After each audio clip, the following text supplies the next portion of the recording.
Okay. Oh, shoot! No! What's wrong? A pillow fell.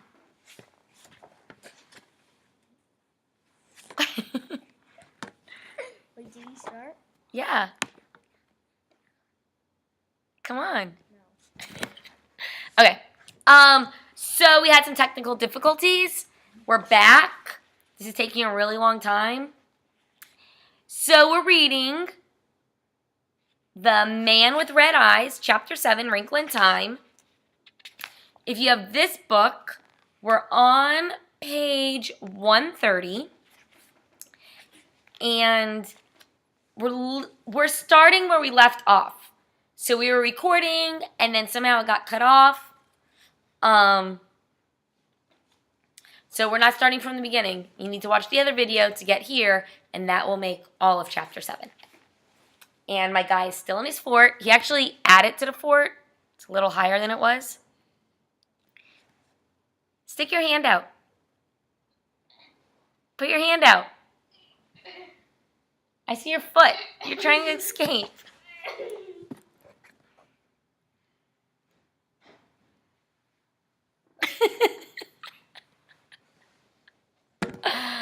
OMG.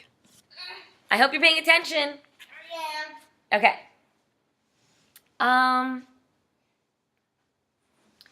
So let's start at the top of 130. Are you really paying attention? Sure. I feel like you're not. You feel like he's not. Page 130. A Wrinkle in Time. Hey, there's my girl. Hi. I can say her name. Yeah. Essie Boo. Bye, I love you. Page 130. We're strangers here, Calvin said. That's why we don't know about things. Please tell us, sir, who you are and what you do. I run a #1 spelling machine on the 2nd grade level. But what are you doing here now? Charles Wallace asked. I am here to report that one of my letters is jamming, and until it can be properly oiled by an F-grade oiler, there is danger of jammed minds. Strawberry jam or raspberry? Charles Wallace murmured. Calvin looked down at Charles and shook his head warningly. Meg gave the little boy's hand a slight, understanding pressure. Charles Wallace, she was quite sure, was not trying to be rude or funny. It was his way of whistling in the dark. The man looked at Charles sharply. I think I shall have to report to you. I'm fond of children, due to the nature of my work, and I don't like to get them in trouble, but rather than run the risk myself of reprocessing, I must report you. Maybe that's a good idea, Charles said. Who do you report us to? To whom do I report you? Well, to whom then? I'm not on the 2nd grade level yet. I wish he wouldn't act so sure of himself, Meg thought. Looking anxiously at Charles and holding his hand more and more tightly until he wriggled his fingers in protest. That's what Mrs. Whatsit said he had to watch, being proud. Don't, please don't, she thought hard at Charles Wallace. She wondered if Calvin realized that a lot of the arrogance was bravado. The man stood up, moving jerkily as though he had been sitting for a long time. I hope he isn't too hard on you, he murmured as he led the children toward the empty 4th wall. But I've been reprocessed once, and that was more than enough. And I don't want to get sent to it. I've never been sent to it, and I can't risk having that happen. There was it again. What was this it? The man took from his pocket a folder filled with paper of every color. He shuffled through them carefully, finally withdrawing one. I've had several reports to make lately. I shall have to ask for a requisition for more A21 cards. He took the card and put it against the wall. It slid through the marble as though it were being sucked in and disappeared. You may be detained for a few days, the man said, but I'm sure they won't be too hard on you because of your youth. Just relax and don't fight, and it will all be much easier for you. He went back to his seat, leaving the children standing and staring at the blank wall. And suddenly, the wall was no longer there, and they were looking into an enormous room lined with machines. They were not unlike the great computing machines Meg had seen in her science book, and that she knew her father sometimes worked with. Some did not seem to be in use. In others, lights were flickering on and off. In one machine, a long tape was being eaten. In another, a series of dot dashes were being punched. Several white-robed attendants were moving about, tending the machines. If they saw the children, they gave no sign. Calvin muttered something. "What?" Meg asked. "There is nothing to fear except fear itself," Calvin said. "I'm quoting. Like Mrs. Who. Meg, I'm scared stiff." "So am I." Meg held his hand more tightly. "Come on." They stepped into the room with the machines. In spite of the enormous width of the room, it was even longer than it was wide. Perspective made the long rows of machines seem almost to meet. What does that mean? Perspective made the long rows of machines seem almost to meet. The children walked down the center of the room, keeping as far from the machines as possible. "Though I don't suppose they're radioactive or anything," Charles said, "or that they're going to reach out and grab us and chew us up." After they had walked for what seemed like miles, they could see that the enormous room did have an end. Hold on. "Please do not mess up my couch. I hear you scratching on my pillows." Got it? These are new couches. I'm paying $25 a month for like 5 years for these couches. I don't want them ruined.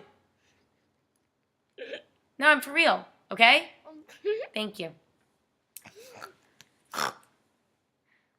"Though I don't suppose they're radioactive or anything," Charles said, "or that they're going to reach out and grab us and chew us up." After they had walked for what seemed like miles, they could see that the enormous rooms did have an end, and that at the end there was something. Charles Wallace said suddenly, and his voice held panic, "Don't let go of my hands! Hold me tight! He's trying to get at me!" "Who?" Meg squeaked. "I don't know, but he's trying to get in at me. I can feel him." "Let's go back." Calvin started to pull away. "No," Charles Wallace said. "I have to go on. We have to make decisions, and we can't make them if they're based on fear." That's true. I'm stopping here. That's true in anything in life. Don't let fear stop you. Do it in spite of fear. Right? He agrees. I see a thumbs up.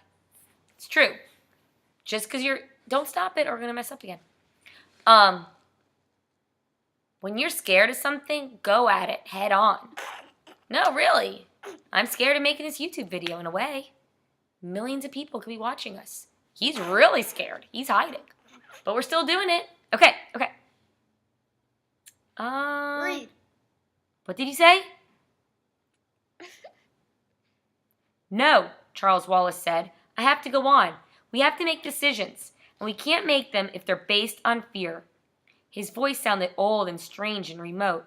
Meg, clasping his small hand tightly, could feel it sweating in hers. As they approached the end of the room, their steps slowed. Before them was a platform. On the platform was a chair, and on the chair was a man. What was there about him that seemed to contain all the coldness and darkness they had felt as they plunged through the black thing on their way to this planet? "I have been waiting for you, my dears," the man said. His voice was kind and gentle, not at all the cold and frightening voice Meg had expected. It took her a moment to realize that though the voice came from the man, he had not opened his mouth or moved his lips at all, that no real words had been spoken to fall upon her ears, that he had somehow communicated directly into their brains. "But how does it happen that there are 3 of you?" the man asked. "Because of the fort, the couch is kind of uncomfortable." I'm going to move up a little, move this back a little. Okay. Let's keep going. Charles Wallace spoke with harsh boldness, but Meg could feel him trembling. "Oh, Calvin, just come along for the ride." "Oh, he did he?" For a moment there was a sharpness to the voice that spoke inside their minds. Then it relaxed and became smoothing again. "I hope that it has been a pleasant one so far." "Very educational," Charles Wallace said. "Let Calvin speak for himself," the man ordered. Calvin growled, his lips tight, his body rigid. "I have nothing to say." Meg stared at the man in horrified fascination. His eyes were bright and had a reddish glow. Above his head was a light, and it glowed in the same manner as the eyes, pulsing, throbbing in steady rhythm. Charles Wallace shut his eyes tightly. "Close your eyes," he said to Meg and Calvin. "Don't look at the light. Don't look at his eyes. I'll hypnotize you." "Clever, aren't you? Focusing your eyes would, of course, help," the soothing voice went on. "But there are other ways, my little man. Oh, yes, there are other ways. If you try it on me, I shall kick you," Charles Wallace said. It was the first time Meg had ever heard Charles Wallace suggesting violence. "Oh, will you? Indeed, my little man?" The thought was tolerant, amused, but 4 men in dark smocks approached and flanked the children. Let's see, how long is this? Oh no, it's a really long chapter. This is going to be like a half hour. You want to keep going? He's out. Maybe we should stop it. You want me to keep going? No. What do you want me to do? Keep reading. Okay. Where was I? Seriously. Very educational? No. "Now, my dears," the words continued, "I shall of course have no need of resource to violence, but I thought perhaps it would save you pain if I showed you at once that it would do you no good to try to oppose me. You see, what you will soon realize is that there is no need to fight me. Not only is there no need, but you will not have the slightest desire to do so. For why should you wish to fight someone who is here only to save you pain and trouble? For you, as well for the rest of all the happy, useful people on this planet, I, in my own strength, am willing to assume all the pain, all the responsibility, all the burdens of thought and decision. We will make our own decision. Thank you," Charles Wallace said. I see your face. Not all of it. Some of it. You can't see my mouth or any of my bones scratch. Keep reading. Okay. I hope the people can hear me. I'm starting to relax here. It's a long chapter.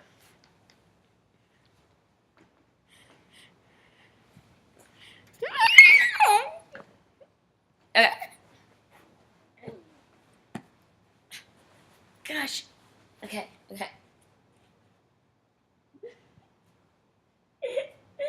"We will make our own decisions, thank you," Charles Wallace said. "But of course, and our decisions will be one, yours and mine. Don't you see how much better, how much easier for you that is? Let me show you. Let us say the multiplication table together." "No," Charles Wallace said. "Once 1 is 1, once 2 is 2, once 3 is 3. "Mary had a little lamb," Charles Wallace shouted.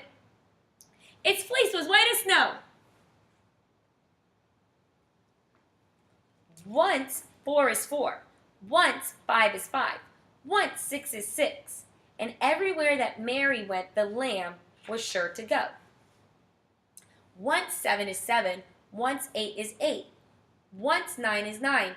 Peter, pumpkin eater, had a wife and couldn't keep her. Once 10 is 10, once 11 is 11, once 12 is 12. The number words pounded insistently against Meg's brain. They seemed to be boring their way into her skull. Twice 1 is 2, twice 2 is 4, twice 3 is 6. Calvin's voice came out in an angry shout. 87 years ago, our fathers brought forth on this continent a new nation, conceived in liberty and dedication to the proposition that all men are created equal.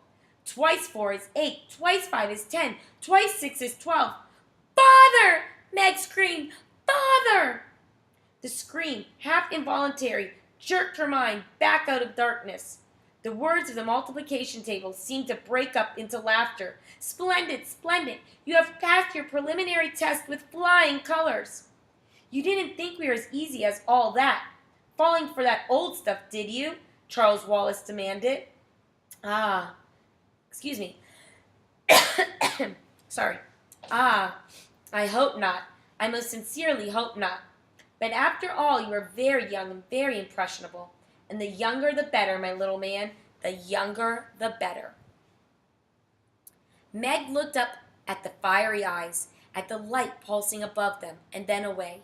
She tried looking at the mouth, at the thin, almost colorless lips, and this was more possible, even though she had to look obliquely, so that she was not sure exactly what the face really looked like, whether it was young or old, cruel or kind, human or alien. "If you please," she said, trying to sound calm and brave. "The only reason we are here is because we think... If you please," she said, trying to sound calm and brave, "the only reason we are here is because we think our father is here. Can you tell us where to find him?" "Ah, your father!" There seemed to be a great chortling of delight. "Ah, yes, your father!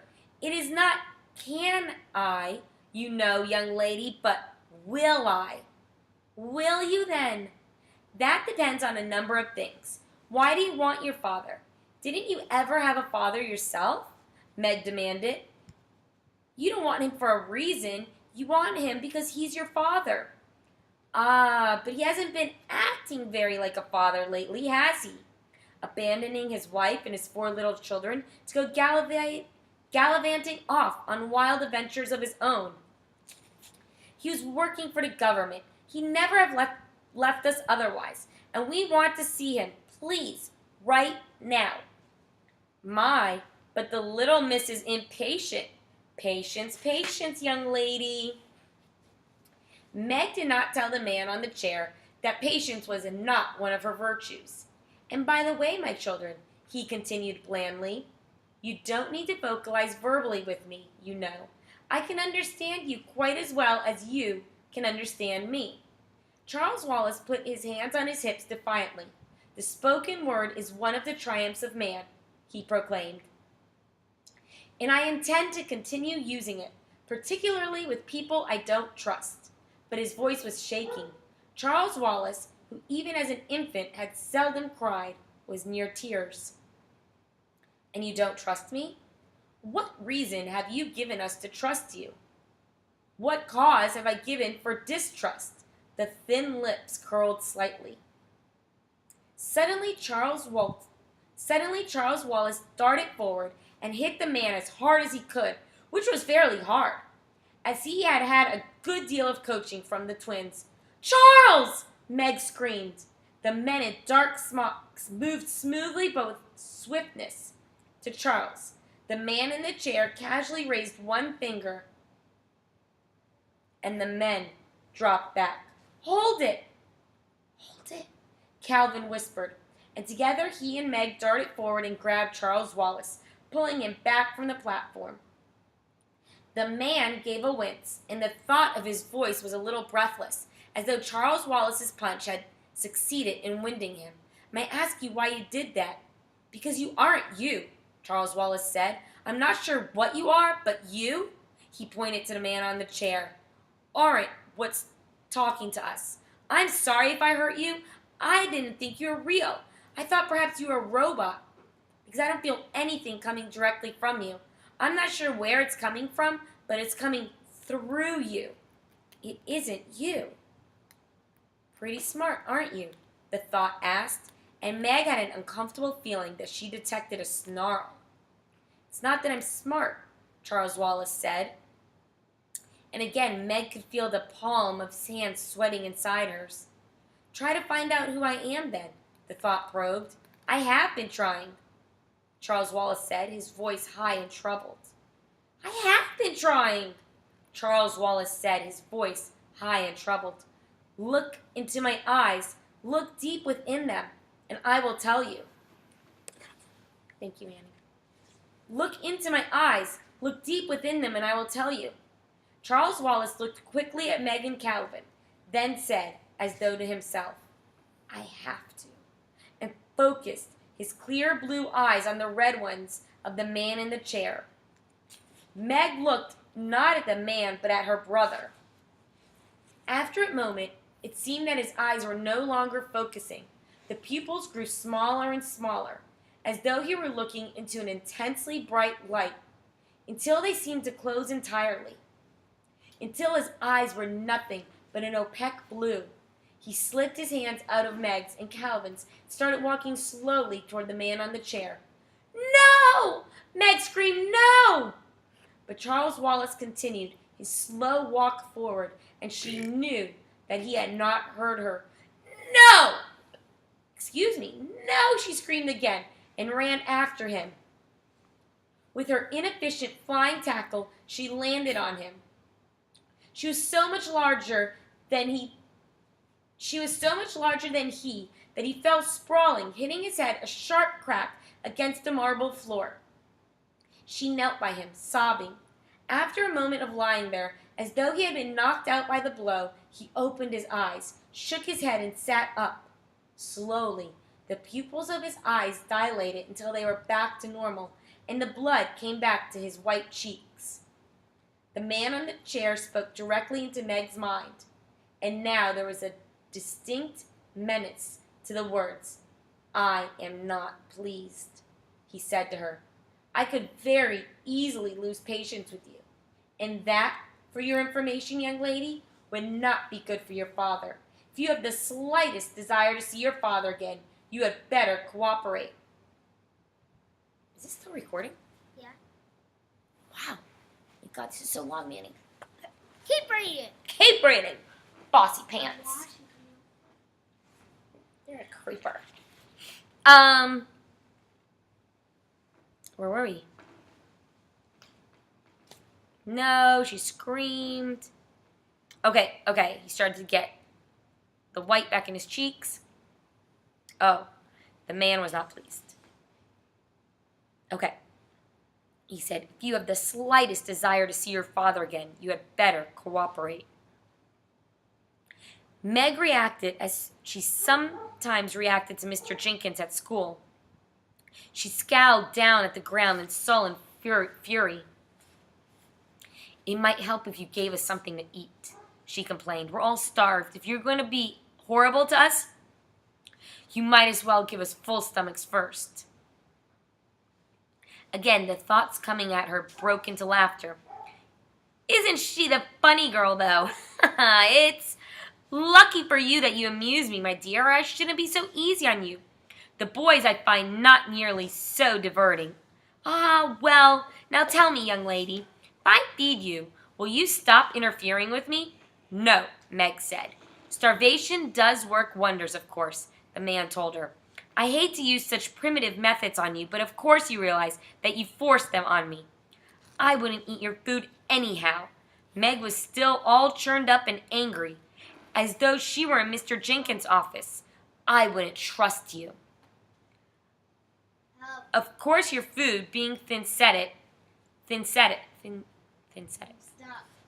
Get up. I can't. Help.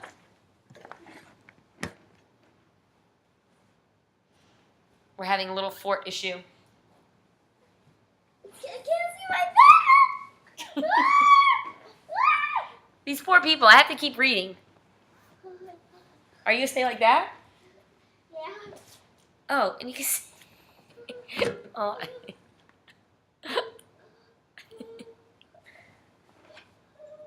Okay, are we going to keep going like that? They can't see you. Why don't you just stay right there? Why don't you stay right there? They can't see you. Oh, good. Oh my god. Oh my god. Now I have half my couch out here. Still? Here, get the blanket. You don't know how scared I was. Just in case they see my face. Oh, that should be a riddle. Just because. You don't know how scared I was, just in case they see my face. What? You can try showing my face. I'll fart on you. Okay, they can't see you. Okay, good. Okay. They even try. This is the longest. I'm on page 140, and we have to go, 6 more pages. Hurry up! I know. Look how long our video is. How long?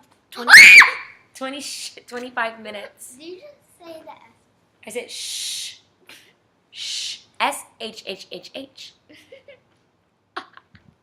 Okay. He's not pleased. Come on, read!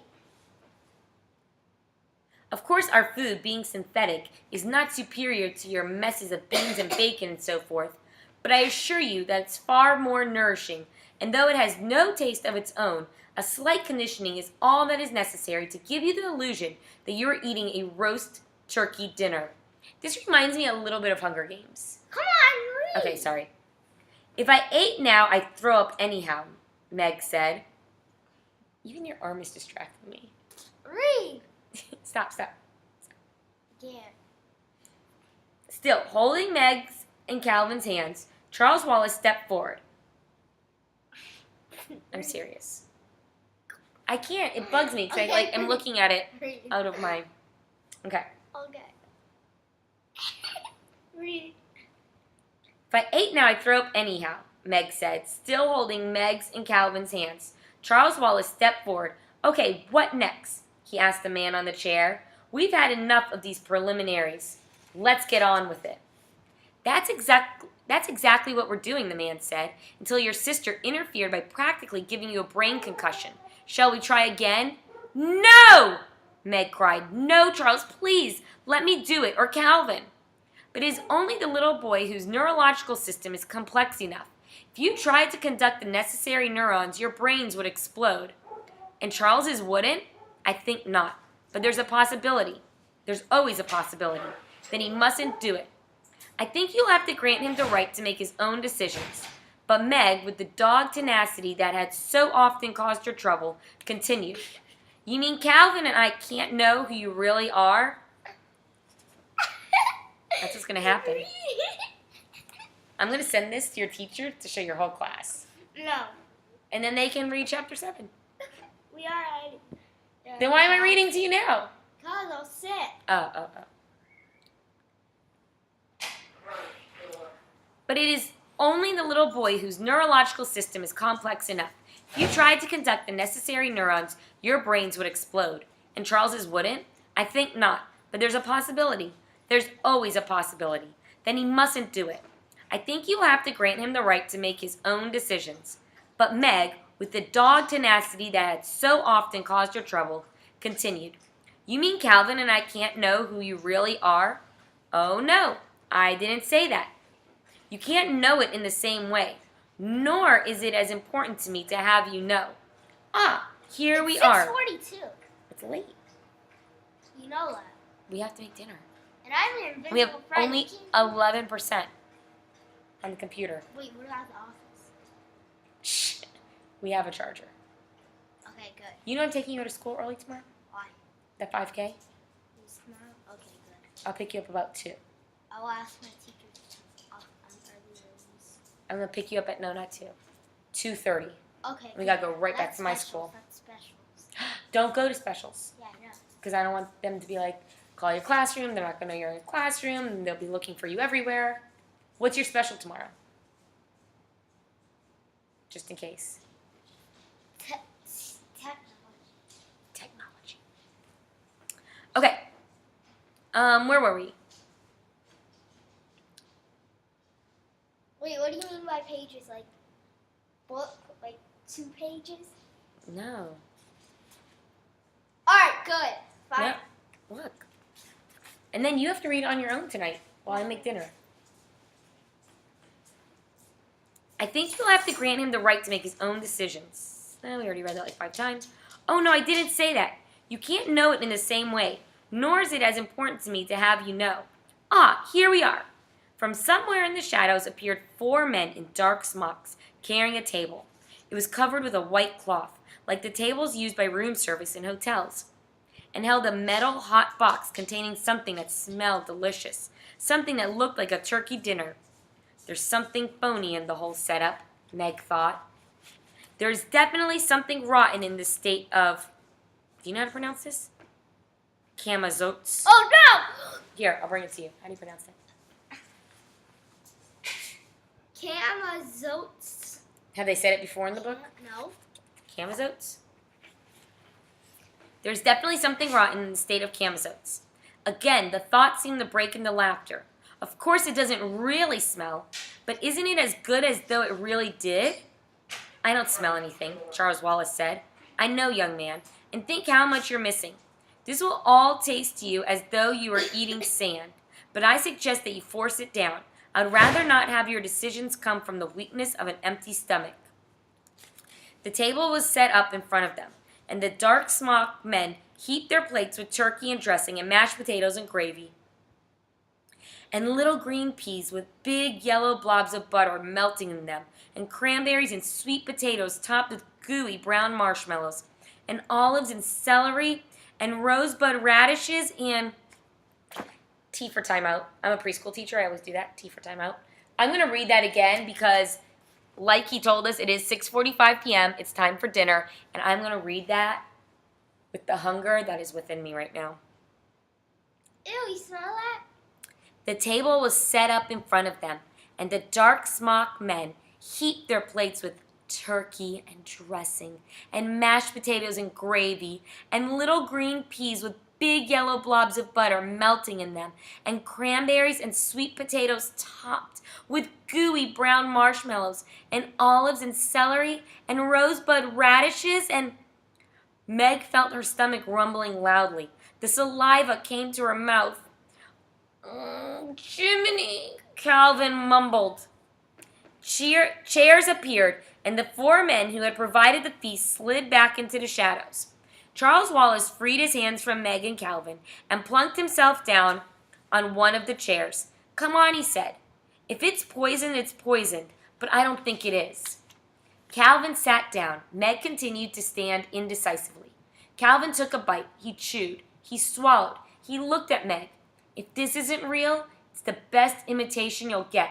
Charles Wallace took a bite, made a face, and spit out his mouthful. It's unfair, he shouted at the man. Laughter again. Go on, little fella, eat. Meg sighed and sat. I don't think we should eat this stuff, but if you're going to, I'd better too. She took a mouthful. Tastes all right. Try some of mine, Charles. She held out a forkful of turkey. Charles Wallace took it, made another face, but managed to swallow. Still tastes like sand, he said. He looked at the man. Why? You know perfectly well why. You've shut your mind entirely to me. The other two can't. I can get in through the chinks. Not all the way, but enough to give them a turkey dinner. You see, I'm really just a kind, jolly old gentleman. Ha, Charles Wallace said. The man lifted his lips into a smile. His smile was the most horrible thing Meg had ever seen. Oh my God! Why don't you trust me, Charles? Why don't you trust me enough to come in and find out what I am? I am peace and utter rest. I am freedom from all responsibility. To come into me is the last difficult decision you need ever make. If I come in, can I get out again? Charles Wallace asked. But of course, if you want to. But I don't think you'll want to. If I come. Not to stay, you understand, just to find out about you. Will you tell us where Father is? Yes, that is a promise, and I don't make promises lightly. Can I speak to Meg and Calvin alone, without your listening in? No. Charles shrugged. Listen, he said to Meg and Calvin, I have to find out what he really is. You know that. I'm going to try to hold back. I'm going to try to keep part of myself out. You mustn't stop me this time, Meg. But you won't be able to, Charles. He's stronger than you are. You know that. I have to try. But Mrs. Whatsit warned you. I have to try. For Father, Meg, please. I want to know my father. For a moment, his lip trembled. I can't make my lip tremble. For a moment, his lip trembled. Then he was back in control. But it isn't only Father, Meg. You know that now. It's the black thing. We have to do what Mrs. Witch sent us to do. Calvin, Meg begged. But Calvin shook his head. He's right, Meg. And we'll be with him no matter what happens. But what's going to happen? Meg cried. Charles Wallace looked up at the man. Okay, he said. Let's go. Now the red eyes in the light above seemed to bore into Charles, and again the pupils of the little boy's eyes contracted. When the final point of black was lost in blue, he turned away from the red eyes, looked at Meg, and smiled sweetly. But the smile was not Charles Wallace's smile. Come on, Meg, eat this delicious food that has been prepared for us, he said. Meg snatched Charles Wallace's plate and threw it on the floor, so that the dinner splashed about and the plate broke into fragments. No, she cried, her voice rising shrilly. No, no, no! From the shadows came one of the dark smocked men and put another plate in front of Charles Wallace, and he began to eat eagerly. "What's wrong, Meg?" Charles Wallace asked. "Why are you being so belligerent and uncooperative?" The voice was Charles Wallace's voice, and yet it was different too, somehow flattened out, almost as a voice might have sounded on the two-dimensional planet. Meg grabbed wildly at Calvin, shrieking, "This isn't Charles! Charles is gone!" The end to chapter 7. Finally! Finally. Bye, YouTube. No, I want to say bye! How are you going to say bye? Okay, I'll cover my face. Okay. Bye. What do you say? Bye. Bye. Is it gone?